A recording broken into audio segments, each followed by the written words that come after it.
자, 이 시간에는 이 교재에는 유닛 1부터 본격적인 내용이 나오지만 그 유닛 1을 들어가기 전에 인트로 부분이라고 해서 이 교재를 들어가기 위해서는 기본적으로 이러한 내용은 알고 있어야 된다라는 목적으로 사전 지식에 대한 내용을 소개한 내용이 있어요. 오늘은 그것부터 먼저 다루고 들어가려고 합니다.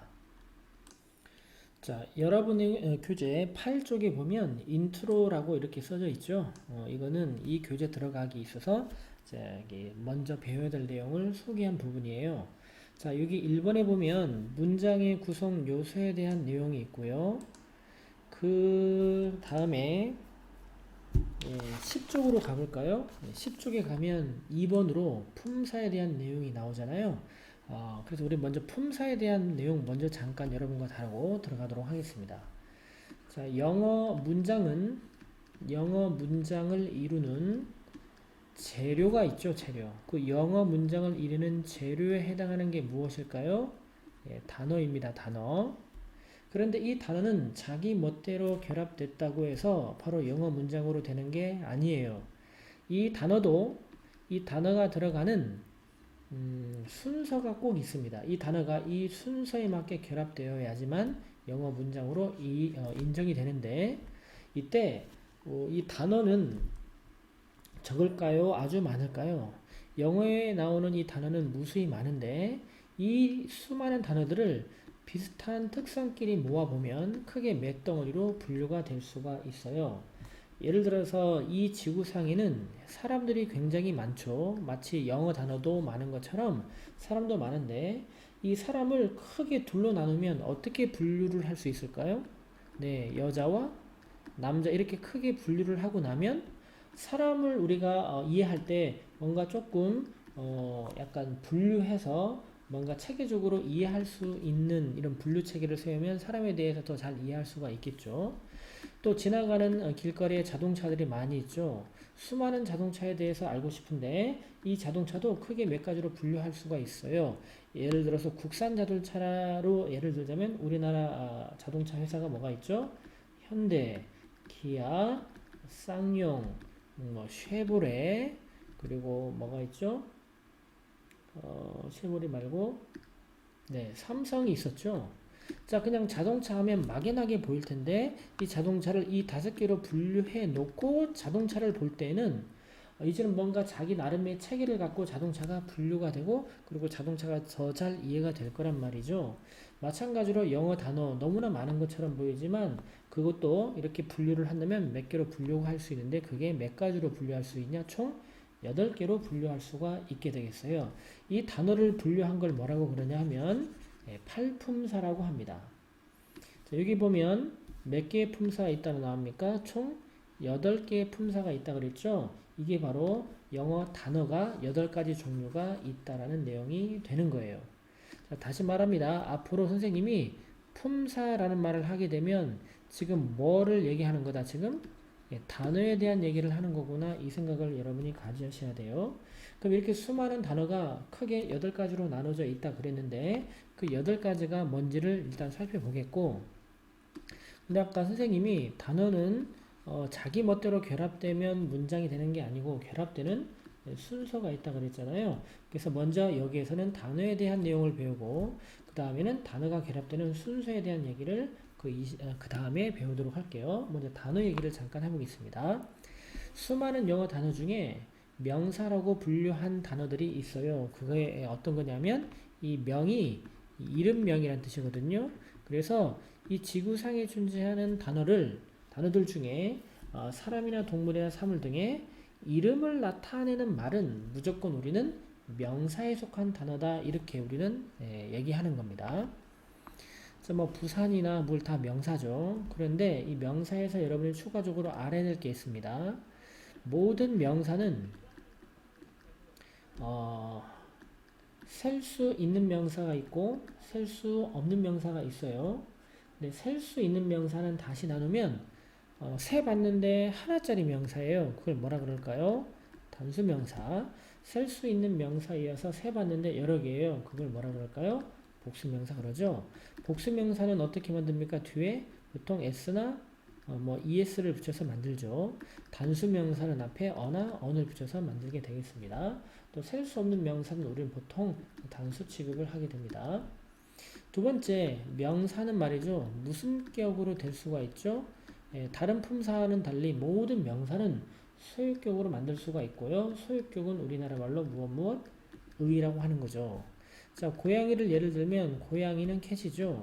근데 이 고양이는 명사니까 소유격을 만들 수가 있어요. 어떻게 만들까요? 우리나라의 의에 해당하는 표현이 어퍼스트로피 s죠. 이처럼 어떤 명사를 소유격으로 만들 때는 어퍼스트로피 s를 붙이기도 하고요. 또 하나 자동차의 소유격을 만들 때는요. 앞에다가 이때는 of라는 걸 붙여서 소유격으로 만듭니다. 그래서 결론적으로 명사는 명사만 소유격이 될 수 있는데 그 방법은 두 가지예요. 뒤쪽에 붙이는 표현과 명사 앞쪽에 붙이는 표현이 되겠습니다. 보통 살아있는 생물 명사는 어퍼스트로피 s를 붙이고 무생물 명사는 앞에 of를 붙이게 됩니다. 자, 명사에서 알아야 할 세 번째 사실입니다. 지금 명사가 지금 소유격이 됐다라고 말했는데 자 여기 보시면 검은 고양이 하면 black 아니요 귀여운 고양이 해볼까요? cute cat이죠. 이것도 말고 다른 걸로 할게요. 빨간 귀 하면 red ear죠.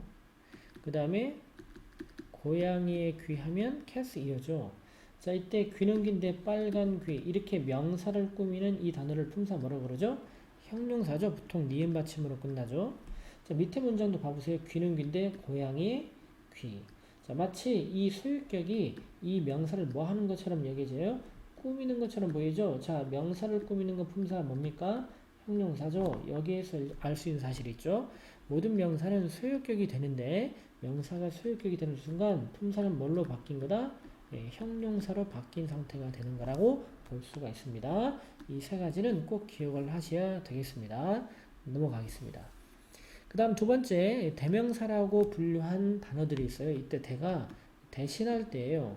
그래서 영어에서는 앞에 어떤 명사가 이렇게 나오면 참고로 명사는 noun이라고 하는데 앞으로 선생님이 대문자 n을 쓰면 명사라고 알아두시면 될 것 같아요. 어떤 명사가 그 다음에 또 나올 때는요. 이 똑같은 단어를 두 번 쓰는 걸 싫어하기 때문에 이 단어를 대신해서 쓰려고 그래요. 그것을 우리는 대명사라고 하는 겁니다. 자, 예를 들어서 나라는 자기 자신마다 자기 이름이 있잖아요. 그 이름을 부르는 것 대신에 나라고 대신 부를 수 있겠죠.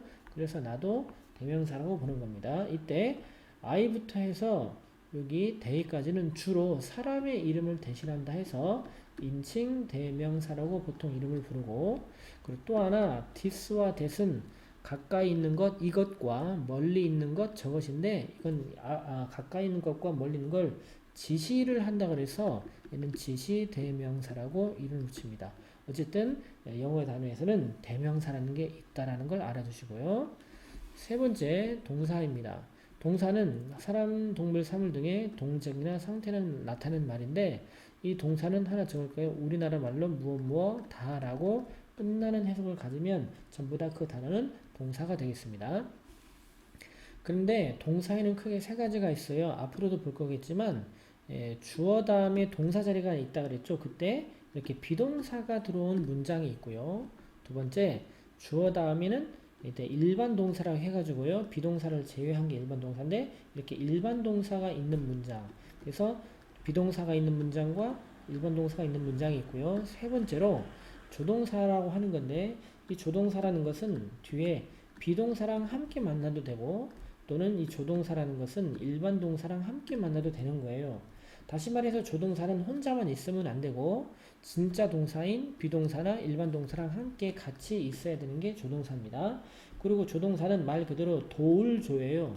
얘는 왜 태어났냐면 뒤에 있는 진짜 동사를 도와주려고 태어났기 때문에 조동사는 반드시 다른 동사와 함께 이렇게 등장해야 된다는 거예요. 자, 동사에 대한 이야기였고요. 그 다음 모든 단어들 중에 그 다음 형용사라고 분류한 게 있어요. 형용사가 어떤 거냐면 명사를 수식하는 일을 하는 게 바로 형용사입니다. 자, 명사가 있을 때 이 명사를 꾸미는 게 뭐다? 형용사라고 하는 거예요. 근데 이 형용사가 명사를 꾸밀 때 앞에서 꾸미기도 하고 그리고 형용사가 때로는 명사 뒤에서 꾸미기도 합니다. 형용사가 나중에 배우겠지만 뚱뚱해져요. 형용사 구나, 형용사 절로 뚱뚱해질 텐데 그럴 때는 뒤에서 이렇게 꾸미게 됩니다. 다 니은 받침을 해야 되는 거고요. 이런 일을 하는 게 형용사의 기능이고 두 번째 기능이 보호 역할을 하는 거예요. 예를 들어 보시면 밑에 예문을 보면 데이빗과 나는 좋은 친구들이다 했을 때 이때 이 형용사는 지금 뭘 하고 있죠? 그렇죠. 명사를 꾸미고 있죠. 하지만 I am happy를 보시면 happy는 지금 뜻이 뭐냐면 행복한이라는 니은 받침으로 끝난 얘의 형용사거든요. 근데 얘는 지금 누군가 명사를 꾸미는 게 아니죠. 지금 비동사 뒤에 보호자리인데 이렇게 보호자리에 들어오는 형용사가 있어요. 그래서 명사를 꾸미든지 아니면 명사를 꾸미지 않은 경우는 보호자리에 들어온 경우가 있다. 이렇게 두 가지를 알아두시기 바라겠습니다. 자, 그 다음 페이지 보면 부사가 나와 있습니다. 이 부사는 형용사와 팔품사 중에서 형용사와 부사가 누군가를 이렇게 꾸미는 기능을 하는 거예요. 형용사는 명사를 꾸미기 위해서 태어났지만 부사는 누굴 꾸미냐면요. 동사, 형용사, 그리고 부사끼리, 그리고 심지어는 문장 이렇게 전체를 꾸미는 게 부사입니다. 이 부사는 동형부 문장 전체를 꾸미는데 이렇게 기억하면 좋겠습니다. 동생도 꾸미고 나이가 더 많은 형도 꾸미고 그 다음 더 많은 부모님도 꾸민다. 부사는 이제 가족을 꾸민다 이렇게 생각을 연상하시고 또 하나 부사는 그 부사마다 뜻이 다 다르잖아요. 그런데 here를 보세요. here는 뜻이 여기에라는 뜻을 가진 부사고 there라는 단어는 저기에라는 뜻을 가진 부사예요. 둘 다 부사하고 뜻도 다르지만 둘 다 어떤 의미로 공통점이 있죠? 장수의 의미를 갖죠. 이렇게 부사는 단어도 틀리고 뜻도 다르지만 큰 틀로 볼 때 어떤 커다란 해석 범주로 몰려져 있어요. 그게 바로 대부분의 부사는 시간의 의미, 장수의 의미, 방법의 의미, 이유의 의미로 이렇게 분류가 되어 있습니다. 그래서 부사에 대해서 알아둘 게 이 시간 두 개입니다. 부사는 가족을 꾸민다. 동형부 문장 전체. 그리고 그 뜻을 조사해보면 시간, 장소, 방법, 이유라는 해석의 틀 안에서 해석이 된다. 이렇게 알아두시면 되겠습니다. 시간, 장소, 방법 정도 그리고 동형부 문장 전체를 수식한다. 이런 내용이 되겠고요. 참고로 부사는 보통 형용사 단어에다가 이렇게 ly를 붙여서 부사로 만들게 됩니다. 그래서 앞으로 문장 끝에 ly로 끝나는 단어를 보면 부사라고 생각하면 되겠습니다. 자, 여섯 번째 단어와 분류가 있어요. 그게 바로 전치사라고 하는 건데 이때 전은 앞전자 있는 거고 치는 위치할 치예요. 그래서 전치사는 앞에 위치하려고 태어난 단어입니다. 자, 전치사는 그러면 누구 앞에 위치하는 거냐면 바로 명사 앞에 위치하는 거예요. 거꾸로 말하면 전치사는 항상 뒤에 보면 누가 나와 있다는 얘기죠? 명사가 나왔다는 얘기인데 이때 전치사는 명사랑 만나면 서로 이제 분리해서 보는 게 아니고 한 단어처럼 앞으로 해석을 해야 됩니다. 그런데 전치사가 명사랑 만나면 더 이상 이 덩어리는 전치사도 아니고 명사도 아닌 다른 품사로 변신해요. 첫 번째 뭐냐면 전치사는 명사랑 만나면 형용사가 되든지 아니면 부사가 되든지 이렇게 됩니다. 근데 이 전치사는 명사랑 만나면 형용사가 되는 순간 단어 이미 두 개 이상이죠. 이렇게 단어 두 개 이상으로 모인 걸 우리는 구라고 하여 그래서 형용사 구가 되든지 부사 구가 되든지 이렇게 합니다. 그럼 앞으로 문장 읽다가 전치사가 보이면 이렇게 뒤에 명사가 나올 건데 이런 걸 보면 우린 몇 가지 고민해야 됩니까? 이제 두 가지 고민 중에 하나를 해야 되겠죠. 형용사 구일 수도 있고 부사 구일 수도 있고 그러나 부사 구일 때는 주로 문장 맨 앞이나 문장 맨 뒤에 위치할 때 주로 부사로 쓰이고 형용사로 쓰일 때는 보통 문장 중간에 위치할 때 쓰입니다. 그러므로 전치사 플러스 명사가 문장 중간에 있을 때는 주로 형용사로 쓰였다는 얘기고 얘를 형용사였다면 하는 일이 뭐겠습니까? 명사를 꾸미는 거겠죠. 그 명사가 어디 있을까요? 자기 앞쪽에 있겠죠. 왜요? 형용사가 지금 뚱뚱해지면 아까 어디서 꾸민다요? 뒤에서 앞을 향해서 꾸민다고 했었죠. 그래서 얘부터 니은 받침하고 이렇게 꾸미면 되겠습니다. 자, 결론. 이 전치사는 왜 명사를 그토록 만나려고 했을까요? 결국 전치사가 명사를 만난 목적은 형용사나 부사가 돼가지고 누군가를 꾸밀려는 목적 때문에 명사를 만났다는 걸 알 수가 있습니다. 그리고 이 전치사는 여러분들이 꼭 하나하나 다 기억을 해야 됩니다. 그 다음 접속사입니다. 이 접속사라는 것은 단어와 단어끼리 연결하거나 구와 구끼리 또는 절과 절끼리 이어주는 걸 접속사라고 하는 건데, 자, 대표적으로 이게 and, or, but, so 이것을 우리는 보통 등위 접속사라고 부르고요. 나머지는 나중에 단어가 절로 늘어나는데 그 절로 늘어났을 때 붙는 이 종속 접속사들이라고 하는 거예요. 근데 지금은 이거 나중에 다 배울 거니까 놔두고 이 등위 접속사만 잠깐만 살펴보고 넘어갈게요. 자, and 같은 경우에는 앞에 A와 뒤에 B 이렇게 연결하는 거거든요. 근데 왜 등위냐? 같은 등이에요. 같은 자격이 되는 것들만 이렇게 연결한다 해서 얘를 등위 접속사라 그러는데, 얘가 만약에 단어면 얘도 단어고, 얘가 구면 얘도 구고, 얘가 절이면 얘도 절이에요. 그런데 얘가 만약에 단어인데 얘가 명사다 그러면 얘도 명사가 되는 거고, 얘가 형용사면 얘도 형용사가 되는 거예요. 자, 그러면 이 and는 형용사와 형용사를 연결하면 다 함께 우리는 이걸 형용사로 보는 거고, and가 명사끼리 연결한다 그러면 이 전체 이걸 전부 다 우리는 명사로 보는 거예요. 그러므로 이 등위 접속사는 얘 자체적으로 어떤 품사가 고정적으로 되는 게 아니라 얘가 뭘 연결하느냐에 따라서 그 품사처럼 똑같이 되는 게 바로 이 등위 접속사라고 하는 겁니다. 이 부분 나중에 자세히 살펴볼 거고요. 일단 감탄사는 놀람이나 기쁨 또는 슬픔의 감정을 나타내는 말이라고 하는 건데, 선생님은 감탄사를 팔품사에 보통 속하지 않는 걸로 보고요. 선생님 대신에 하나 우리가 이걸로 보는 게 어떨까 싶어요. 관사입니다.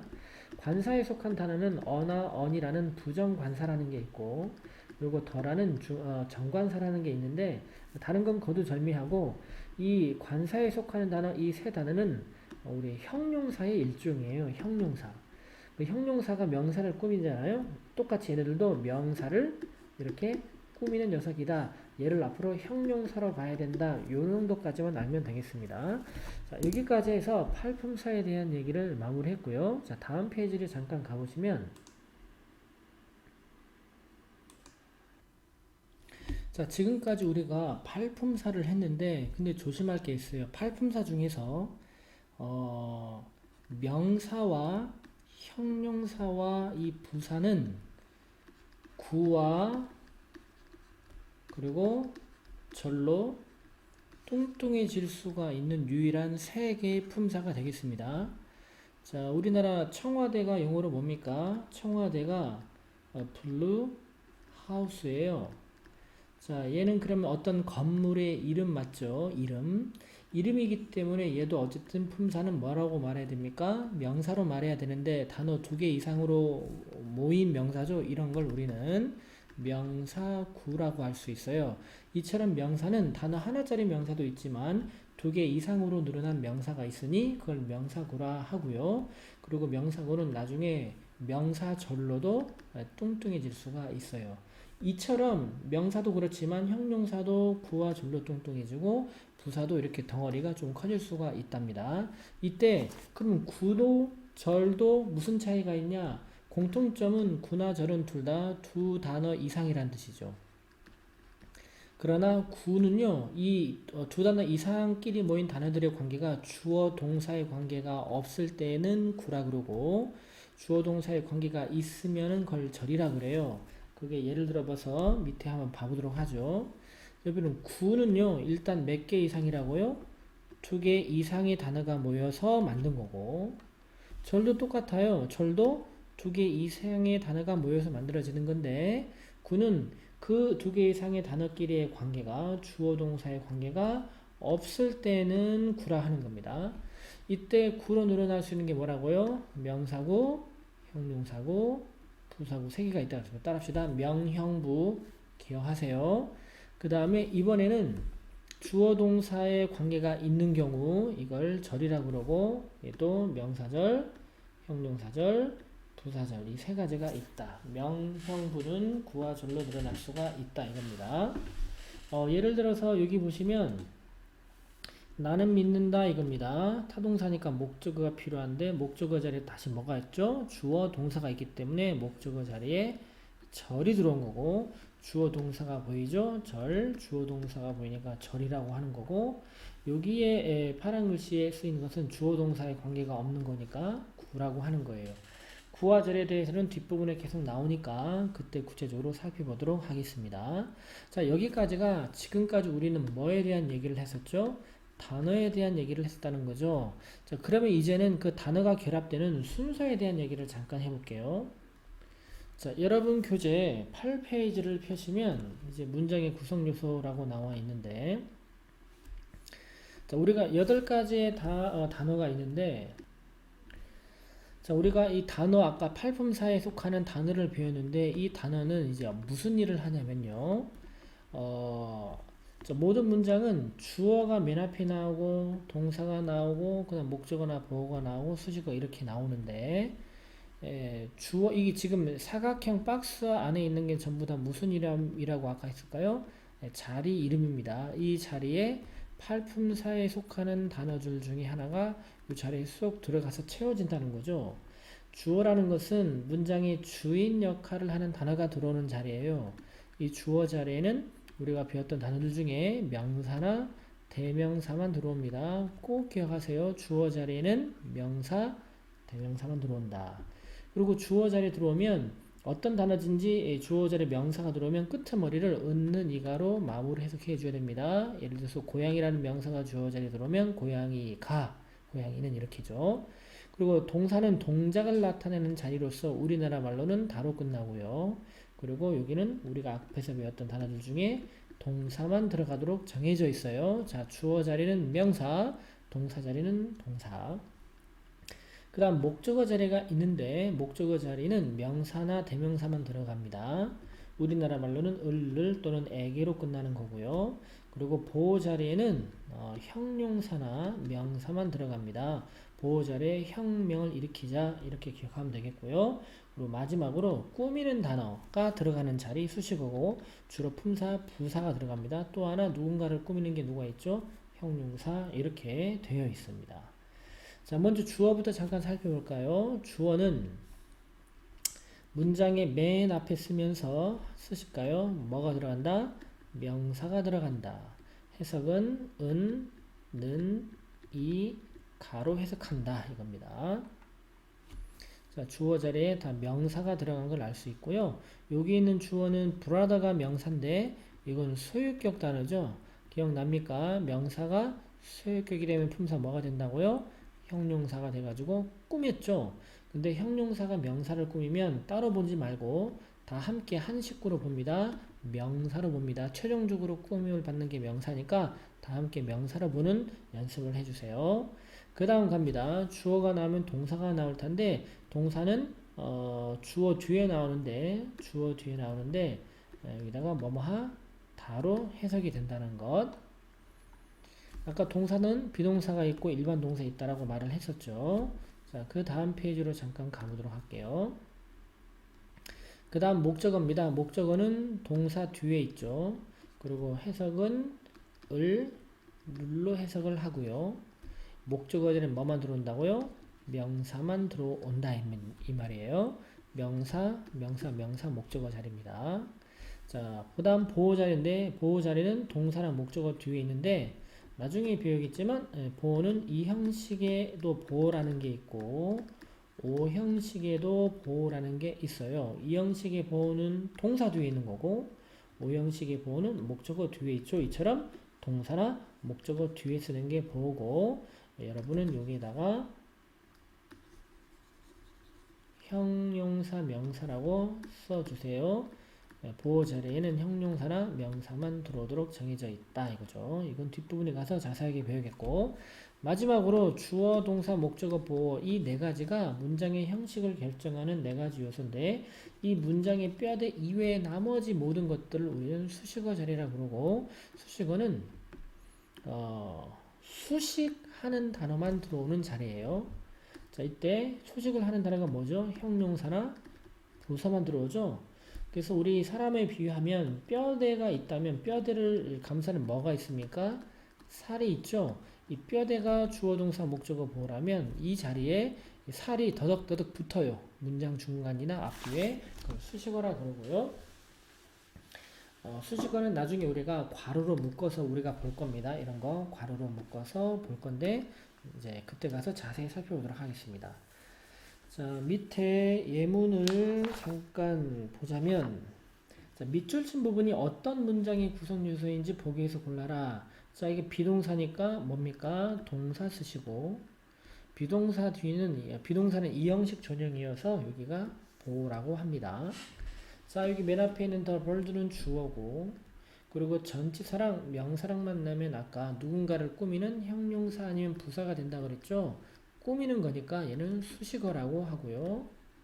이거 sing은 동사입니다. 앞으로 전치사 플러스 명사는 무조건 수식어고 괄호로 묶을 거예요. 그 다음 3번에 얘는 맨 앞자리니까 주어고, 그리고 join은 동사인데 여기는 타동사니까 목적어 자리입니다. 여기가 전부 다 목적어 자리고, 그 다음에 맨 마지막 this winter는 이거는 수식어입니다. 자, 수식어 자리는 주로 누가 들어간다 했어요? 부사죠. 부사는 어떤 해석을 가진다 했습니까? 시간, 장소, 방법, 이유 중에 얘는 뭐죠? 그 중에 시간의 의미예요. 어쨌든 뉘앙스가 시간의 의미나 장소의 의미면 다 부사로 보고 수식어로 처리하는 거예요. 그 다음 the news, 그 소식은 만들었습니다. 그들이 깜짝 놀라게 되도록. 자, 이게 오형식이죠. 문장 냄새가 났고 오형식이니까 여기는 목적어 자리고 여기는 보호 자리, 이렇게 일단은 하면 되겠습니다. 그 다음 페이지에 11페이지로 가볼까요? 자, 11페이지도 맨 밑에 문제풀이가 잠깐 있는데 할게요. 밑줄 친 부분의 품사를 보기에서 골라라. 자, 주어 자리에 있는 she, 이건 대명사죠. 대명사 단어고요. 자, popular는 인기 있는 무슨 받침이죠? 니은 받침으로 끝났기 때문에 형용사고, 형용사는 누굴 꾸밉니까? 명사를 꾸미게 되겠죠. 2번 그 검은 개, 검은 니은 받침입니다. 명사를 꾸며서 니은 받침이니까 형용사고, looks는 보이다, 다로 끝나니까 이 단어의 품사는 동사고, 매우 무서운, 자, 무서운은 니은 받침이니까 형용사죠. 무섭긴 무서운데 어떻게 무서워? 매우 무섭다. 자, 형용사를 꾸미는 단어는 어떤 품사인 겁니까? 부사죠. 동형부 문장 전체 꾸미셨죠. 읍수는 감탄사입니다. 나는 놔뒀다, 이게 동사죠. 다로 끝나니까. 그리고 on, at, in 이런 걸 우리는 전치사라고 합니다. 자, 이거는 주어 있는 단어이기 때문에 명사이죠. at은 전치사가 되겠습니다. 자, 선생님 말이 빠르면 일시정지 버튼을 누르고 계속 받아 적으면서 진행해 주시면 될게요. 자, 그 다음 because는 이거는 나중에 배울 종속, 접속사에 해당하는 단어고요. 그리고 그 다음에는 맨 뒤에 뭘로 끝났습니까? ly로 끝나면 품사가 주로 뭐라 그랬어요? 부사라고 했었죠. 다음 페이지로 가보도록 하겠습니다. 다음 페이지. 자, 밑부분이 구냐 절이냐 쓰는 거죠. 자, 절이려면 주어 동사가 반드시 있어야 된다 그랬죠. 여기는 그런 게 없어요. 그래서 얘는 구라고 적으면 되겠고요. 얘는 주어 동사의 관계가 뭔가 있죠. 절입니다. 이거 주어 동사의 관계가 있기 때문에 절이고, 얘는 주어 동사 관계가 없죠. 그래서 얘는 구라고 합니다. 자, 여기까지 해서 이 책에서 앞으로 전반적으로 배울 내용을 배우기 전에 미리 여러분이 알아야 할 기본적인 내용을 이제 배웠는데, 이 기본적인 내용을 잘 기억하시고 다음 시간부터 다른 내용으로 만나보도록 하겠습니다. 자, 오늘 수업은 여기까지 하겠습니다.